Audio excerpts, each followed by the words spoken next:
My name is Espree Devora, as Richard was saying, and I created We Are LA Tech, which is a company to plug people into the Los Angeles tech ecosystem. I've been a community builder throughout my entire career, having built the first action sports social network back in the day, which is exciting. So right when I started in technology, I started thinking about how can I utilize technology to create community. So my history is I built that social network, and then fast forward to 2012, I built We Are LA Tech.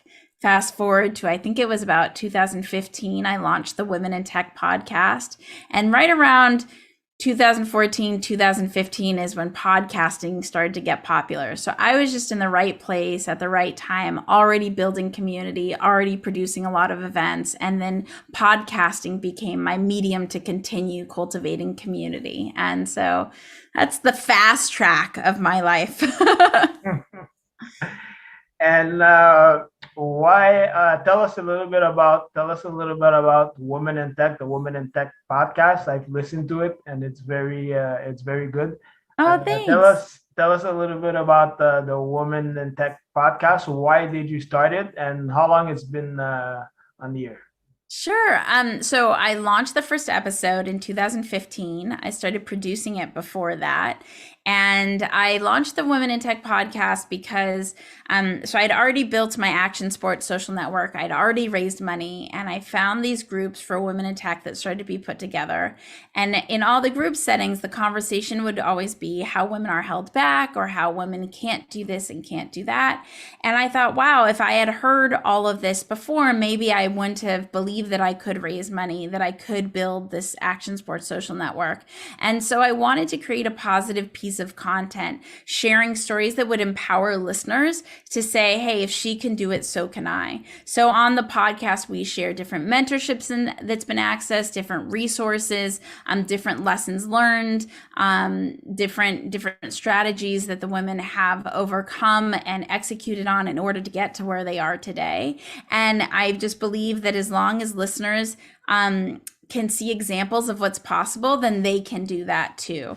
And so, yeah, that's the story behind Women in Tech. And we come out with, on average, 3 new episodes a week. Right now, I'm on a little break. We're doing 2 a week. I think some people would consider that not a break either. And I've been to over 100 countries celebrating women in tech. Wow, 100 countries. Yeah, it's crazy. Oh, wow. You've mentioned, I think you did sports before. Do you still have the company, or that was No, it? that was part of my past. But it's everything that created who I am today. So I'm really proud of what I had built. But no, it's part of the past, not here anymore. Okay. I And don't think I'd want to own a social network now. Social networks are like, sometimes they have some bad juju. uh, how long you've been an entrepreneur? I feel like I was born an entrepreneur. People ask me all the time, like, did I choose being an entrepreneur, or when did I choose being an entrepreneur? And the fact is, like, I just remember since I was a little girl wanting to build businesses. I would see empty office buildings and just daydream with my father, like what businesses I would put in them. So I don't remember ever not wanting to be an entrepreneur. I grew up in a very entrepreneurial household, so it was a very natural pathway for me. Can you tell us a little bit about We Are LA Tech?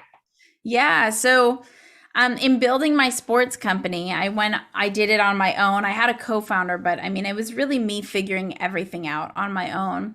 And I realized later that, unfortunately, sometimes people on stage really just want clients, or they just want like a deal. They don't really care about, at least they didn't care about my success, you know? So here I am, this completely driven entrepreneur, excited to gather and learn all this information from the experts or the consultants, and discovering that really they just wanted a piece of my investment money or something like that. It was heartbreaking. So I wanted to create a community that we could safely lean on one another, celebrate one another's wins, be there for one another if we're having a fall. There's different conversations that happen, like how to retain employee retention, what to do when there's an acquisition deal. There's all these kinds of vulnerable conversations that need to happen, but a lot of times we don't have a safe place to have those conversations. So I wanted to create a safe, connective environment for us to have that support group as we work in and build our companies. Okay, I was doing some research Yeah. when about we are LA Tech. Do you guys do you guys produce content for digital content for other companies or? No, so we just have the podcast, and we've produced over 400 events, from horseback riding, clay pigeon shooting, race cars, dinners, and I like to keep the event small, 8 to 15 people, to really simulate that dinner party like vibe. And yeah, and it's been like an incredible experience. People have gotten married, they've raised money, they've met their co-founders. It's really extraordinary what you could do when you match the right people together.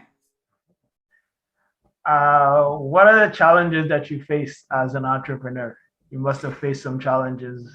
Yeah, I feel like it's funny. I interviewed someone earlier today, and she said every day is a challenge. And I totally agree with her. Like, every day is a challenge, like managing our time, overcoming deals that like we don't know how to communicate in the deal. So for example, let's say somebody wants to like sponsor something that I do, or maybe an acquisition offer, and you don't know how to negotiate it, or you don't know like what terms are the best terms. And there's just constantly prioritize knowing when to prioritize your self-care versus like investing into your company, um, knowing where to get funding from, knowing when to take funding from others, knowing when to grow on your own, business models, pricing. I mean, the list goes, employee rapport, like the list goes on and on and on and on. There's always something coming up. So it's really about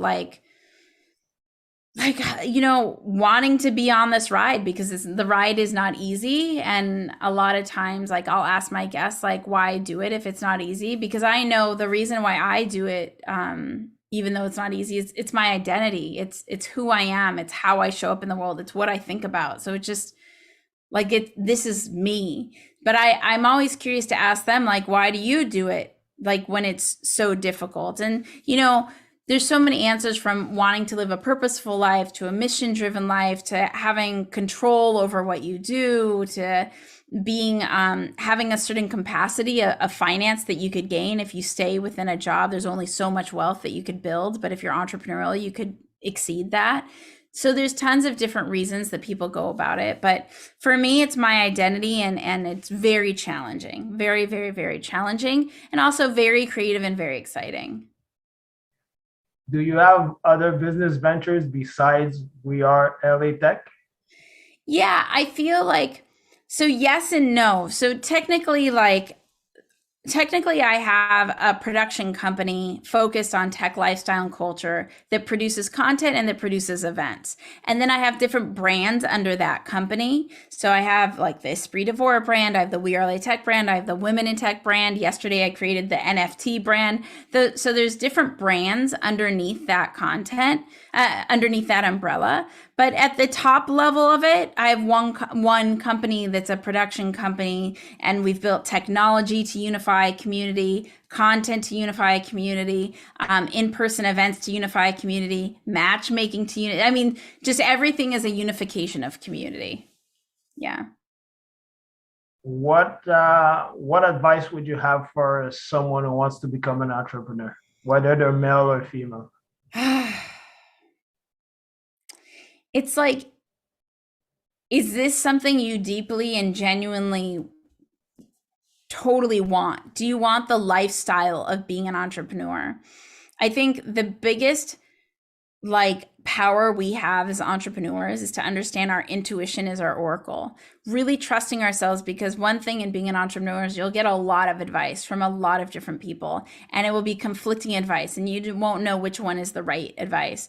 But there is no such thing as the right advice, or oftentimes there's not, at least, because the right is the right thing for you. So I spoke with someone like an hour ago that was talking about like a really famous business person, said, but I don't want to be like that person because that person really sacrificed sacrifices free time too much to me. So it's about understanding like what is important to you and how do you want to architect your life, and building your business around how you want to architect your life. Don't let your business control you. You be the artist behind your business. Remember, you got into this for a reason. So if you're not enjoying your life day to day, like take a step back and shift it around, because there's only one reason we start a company typically, and it's because we had a pure desire and need and joy to want to start that company. So as we get into the trenches, always take a step back and make sure that it's still on course, the reason why you started it.